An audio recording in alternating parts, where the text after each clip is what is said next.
Waliwo n'omukyala bayita Rita Kaggwa yagenda n'awandiika nti finally in quotes mu Luzungu, finally producer Didi has died. Kati kigambo finally obeera ng'abadde alindirira kikyasinze. By the way, wenaddukidde okujja wano wa dokita ono ndooza ye yakitegedde, so paka lwe namugambe ne mugamba buli obwongo bulayika nzitoyeeko kubanga nyina omuwala wange simanyi byalowooza, ate nali mbiginowarize naye kati ba family ne batakukuba okunfaminga nti Didi yafudde.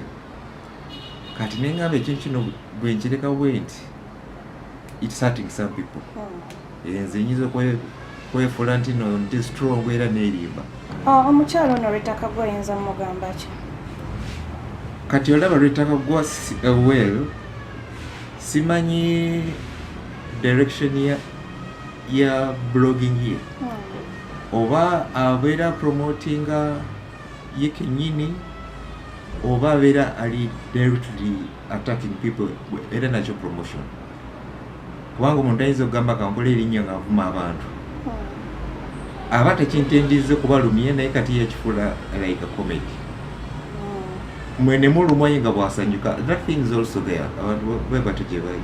Then another thing ayinza okuba apapa nnyo ofuna information nagikasuka, kati ng'oli ayinza omugamba nti no gundi yafudde, kati nateekayo nti I should be the first. But sisuubira omuntu ali e Bulaaya okuba nga tasobola kunoonyeza evidence naye we Uganda ateeka aginoonyereza. Kyanchalenjinze, so namulese right now just gaining a weight. Ngenda kuba abaclients bano ne bagamba alinduka abagala okubakolera, ngenda kuba mbatwala wa Renex. Ngenda kugamba walk from Kampala to Entebbe.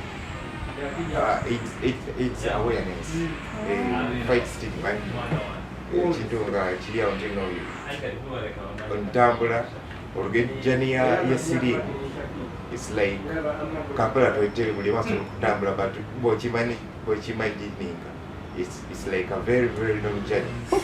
Tugenda nakola concert. Okitegedde? Eddi olwo? Manyi? Eddi?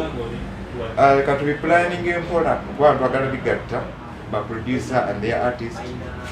Ne Emakaloso ne Ragadia, the ones who are trying, ne Eddie Kenzo trying to bafuninga ejja phrasing.